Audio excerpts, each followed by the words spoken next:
Bonjour à tous, tout d'abord vos prévisions météo, un grand et beau soleil aujourd'hui, ça va durer comme ça jusqu'au milieu de la semaine prochaine au moins.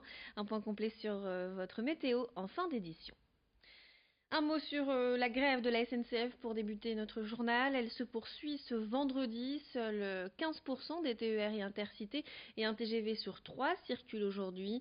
181 cars de substitution sont prévus dans la région. Il a 17 ans et a déjà un parcours impressionnant. Hugo Sbaille est docteur en informatique depuis le 20 avril dernier. Il a obtenu son diplôme à l'université de Lille après avoir mené des études de façon brillante. Il a d'ailleurs décroché son baccalauréat à l'âge de 12 ans. Il se dit aujourd'hui le plus jeune docteur du monde.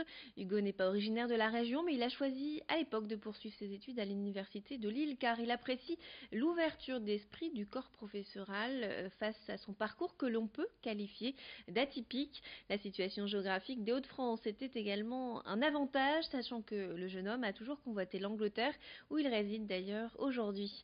Xavier Silly l'a rencontré.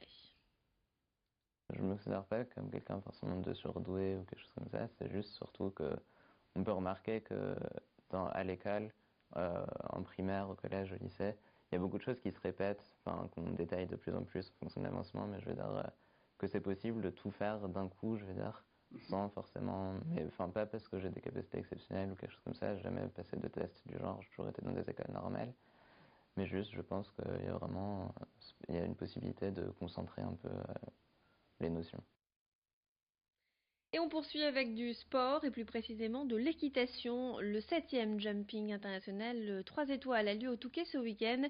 Près de 600 cavaliers de 21 nationalités sont attendus, des professionnels et des amateurs. Il s'agit surtout pour les cavaliers d'une préparation pour le concours 5 étoiles de la Baule dans 2 semaines. 20 000 spectateurs sont attendus jusqu'à dimanche pour suivre les différentes épreuves. Hier, aujourd'hui et demain ont d'abord lieu les sélections, puis les Grands Prix se tiendront ce dimanche. C'est un rendez-vous très important pour la ville du Touquet. Notez que l'entrée est gratuite et des animations sont prévues au centre équestre durant tout le week-end. Explication au micro de Louis Caillé. Il y a des épreuves qui sont de très grosse hauteur, à 1,50 m, mais ce qui fait un des charmes du concours aussi, c'est qu'on a des épreuves à 1,50 m de 3 étoiles, mais aussi des épreuves 1 étoile à 1,35 m, 1,20 m et des épreuves aussi amateurs.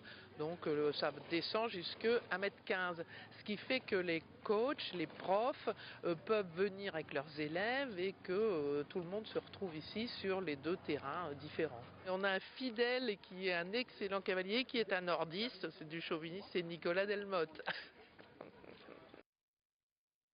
Voilà, donc ça se passe ce week-end au Touquet. Toujours du sport en cette veille de week-end, mais cette fois on va parler de motocross et particulièrement du trophée Timothée Potisek.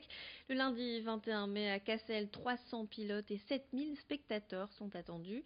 Il s'agit aujourd'hui d'un événement incontournable du championnat des Flandres de motocross. 100 mètres de ligne droite, 22 virages et 15 sauts. Le circuit s'étend sur 1,8 km et offre au public des vues imprenables.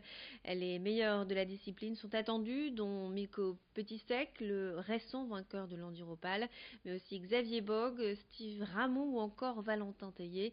Adrien Van de Beveren, blessé, sera présent pour quelques dédicaces. Explication avec l'organisateur Rudy Potisek au micro d'Isil Gunay.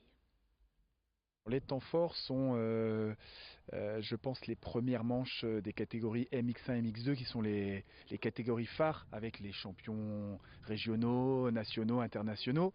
Ensuite, la Super Pole qui sera vraiment le temps très fort parce que les meilleurs pilotes partiront pour un tour seuls sur le circuit, ce qui va leur permettre d'être en sécurité, de ne pas avoir peur de rencontrer quelqu'un qui soit tombé face à eux, et donc ils vont pouvoir faire un chrono plus rapide et ils vont se battre l'un après l'autre pour essayer d'avoir le meilleur résultat. Et à 17h30, il y a la finale qui regroupe les meilleurs de chaque catégorie qui concourent tous ensemble pour remporter le fameux trophée Timothée Potisek. Un peu de culture et de musique également, avec une journée de rencontres organisée ce samedi aux 4 Écluses à Dunkerque. La salle de concert invite les musiciens amateurs locaux à venir partager leur expérience et profiter des bons conseils d'artistes confirmés, des tables rondes, des échanges et discussions et un masterclass de Louis Aguillard. L'objectif est d'aider les musiciens de tous bords à développer leurs projets, qu'ils soient professionnels ou amateurs, de l'écriture à la production jusqu'à la promotion sur le net. Et tous les sujets pourront être abordés. Explication. Donc là aujourd'hui on est avec JMACO et les 4 Écluses pour une résidence qui dure 3-4 jours où on fait du coach scénique, on fait du coach vocal. Ils nous apprennent plein de petites choses intéressantes pour que le projet soit beaucoup plus professionnel et qu'on soit plus entouré, qu'on avance mieux.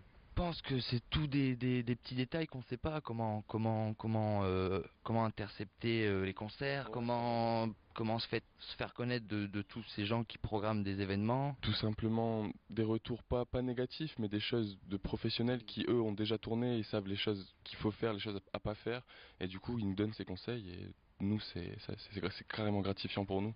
On apprend plein de choses et du coup c'est hyper cool. Et ce soir, la région des Hauts-de-France est à l'honneur dans l'émission La Maison France 5. Le présentateur Stéphane Thébault est allé découvrir Roubaix et le Vieux-Lille pour évoquer notamment le passé industriel et textile de la région.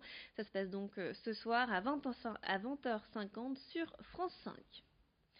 Voilà, c'est la fin de notre édition. Tout de suite, retrouvez votre météo complète sur Grand Littoral TV. Restez avec nous.